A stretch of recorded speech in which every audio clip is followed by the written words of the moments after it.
سیدنا علی رضی اللہ عنہ وہ جب لوٹے ہیں صفین سے تو امیر المومنین رضی اللہ عنہ کے ساتھ سارے مورخین کہتے ہیں کم سے کم 80,000 آدمی تھے۔ 700 سے زیادہ صحابہ رضی اللہ عنہ سیدنا علی رضی اللہ عنہ کے ساتھ، اور جب یہ پلٹے ہیں ان جنگوں سے فارغ ہو کے تو امیر المومنین کا لشکر لاکھ بھی لکھا ہے، 80,000 تو سارے مورخین اس سے کم تو کوئی لکھتے ہی نہیں۔ راستے میں حرورہ کے مقام پر آپ کو کچھ لوگوں نے روک لیا، نئی نسل، جاہل، بظاہر ان پڑھ، جذباتی لڑکے، رو الی الجنہ، رو الی جنت میں چلو، جنت میں چلو، جنت تمہاری، علی کو مارو، جنت میں چلو، علی کافر ہے، استغفر اللہ، معاذ اللہ، یہ نعرے لگ رہے ہیں۔ سیدنا علی رضی اللہ عنہ چاہتے تو 12,000 آدمی کیا تھے، پیس کے رکھ دیتے، رک گئے اور فرمایا ان کے سرداروں کو بلاؤ۔ ہرقوس آیا جو سب سے بڑا آدمی تھا ان کا۔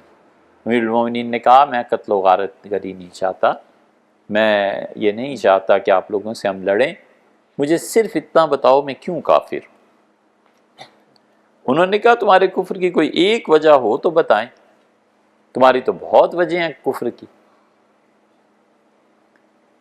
یہ خوارج ہیں، یہ خارجی کوئی ایک گروہ نہیں ہے، قیامت تک یہ خارجی آتے رہیں گے، قیامت تک یہ خارجی آتے رہیں گے۔ اسی لیے حنفی فقہ کی سب سے مستند کتاب، کسی مفتی سے پوچھ لیں پچھلے 125 سال سے جو فتوے دے رہے ہیں، جب یہ سعودی خاندان جب یہ اٹھا ہے نا تو اس وقت کے شام کے دمشق کے قاضی اور دمشق کے یہ فقیہ جس پہ ہم 125 سال سے جن کی کتاب پہ فتویٰ دے رہے ہیں، شامی نے صاف لفظوں میں لکھا کہ یہ خارجی، انہوں نے لکھا محمد بن عبد الوہاب اور اس کے ماننے والے، خدا انہیں رسوا کرے، یہ سب خارجی، ترکوں کو اور خلافت کو توڑنے والے یہی لوگ تھے نا۔ یہ ہر زمانے میں ہوتا ہے، اس زمانے کے ساتھ نہیں ہے، علم والے پیچھے رہ جائیں، سمجھانے والے پیچھے رہ جائیں، بس محض جذبات کی رو میں جو ان کے ذو میں۔ سیدنا علی رضی اللہ عنہ نے کہا میں کیوں کافر، کہا کوئی ایک وجہ، اور اس سے پچھلی رات حضرت خباب بن الارت رضی اللہ عنہ کو قتل کر چکے تھے۔ خباب بن الارت رضی اللہ عنہ بہترین قاری تھے قرآن کے، اور قرآن کی زندگی تھی، انہیں اپنے گلے میں لٹکایا ہوا ہوتا تھا، جب فرصت ملی نکالا اور پڑھنا شروع کر دی۔ خباب رضی اللہ عنہ کو گھیر لیا انہوں نے کہ تمہارا کیا خیال ہے علی کے متعلق، فلاں کے متعلق، فلاں کے متعلق، اور کہنے کہ جو تم نے لٹکائی ہوئی ہے نا کتاب یہ تمہیں کافر کہہ رہی ہے، تمہارا کیا خیال ہے، کافروں کو مارنا چاہیے؟ ان کا کافروں کو تو مارنا چاہیے لیکن میرا کیا؟ انہوں نے انہیں مارا، قتل کیا، ان کی بیوی کو قتل کرنے سے پہلے اس کے پیٹ کو چاک کر کے بچے کو نکال کے پھینک دیا۔ یہ باتیں سیدنا علی رضی اللہ عنہ تک پہنچ رہی تھی، امیر المومنین تھے، نافذ کر سکتے تھے، اس کے باوجود رک کے فرمایا میں قتل و غارت نہیں چاہتا، میں کیوں کافر۔ لمبی بحث ہوئی ہرقوس کے ساتھ، اور سیدنا علی رضی اللہ عنہ نے تقریر کی، 12,000 وہ کل تھے، 4,000 ان میں سے ادھر سیدنا علی رضی اللہ عنہ کے سمجھانے سے آ گئے، ان کا امیر المومنین ہم غلطی پہ تھے، آپ کی بات درست۔ سیدنا علی رضی اللہ عنہ نے بحث میں بڑی عجیب و غریب جواب دیے، لمبی ہو جائے گی بات، اس کو ترک کر کے اپنے مقصد کی طرف آتے ہیں۔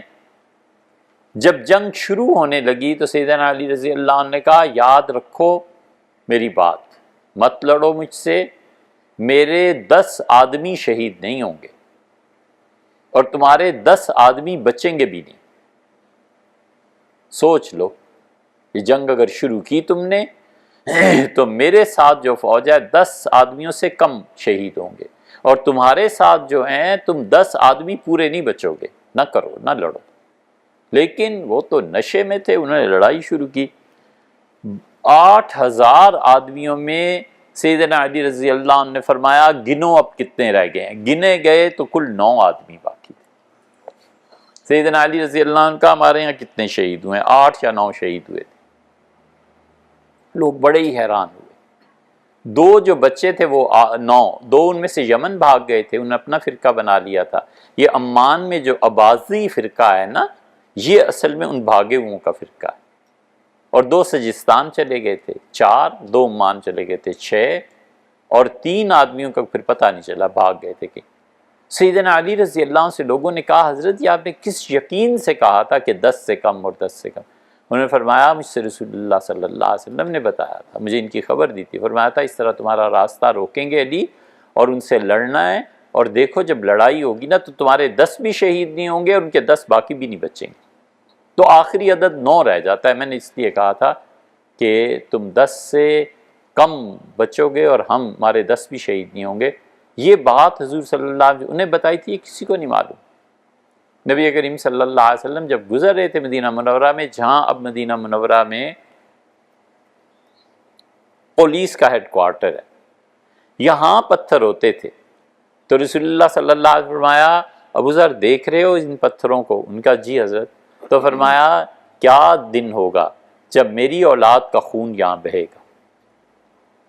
یہ واقعہ پیش آیا ہے مدینہ منورہ میں، اس سے زین العابدین رحمۃ اللہ علیہ کا دور گزر گیا، سیدنا حسن ابن علی رضی اللہ عنہ کے بھی بعد ان کے پوتے جو تھے وہ اس جگہ پر لڑے تھے، تو انہوں نے کہا کہ رسول اللہ صلی اللہ علیہ وسلم کوئی نہیں جانتا تھا۔ سیدنا حسین ابن علی رضی اللہ عنہ جب کربلا میں آخری مارکہ جو ہوا ہے تو اس میں انہوں نے شمر سے کہا، انہوں نے کہا آگے آ جاؤ، تم مجھے مار دو گے، مجھے پتہ ہے تم مجھے شہید کرو گے۔ تو اس نے پوچھا کیسے؟ انہوں نے کہا جو برس پھل بہری کے داغ تم پہ ہیں نا چہرے پہ اور جسم پہ، مجھ سے نانا نے فرمایا تھا کہ ایک کتا تمہارے خون میں اپنے ہاتھ رنگے گا، اور میرے بیٹے وہ چتکبرا کتا ہوگا، ایسا کتا ہوگا جس پہ سفید برس کے داغ ہوں گے۔ تو فرمایا مجھے نانا نے کہا تھا تم ہی تو وہ ہو۔ یہ سب چیزیں حضور صلی اللہ علیہ وسلم بتاتے رہے ہیں مختلف لوگوں کو مختلف اوقات میں،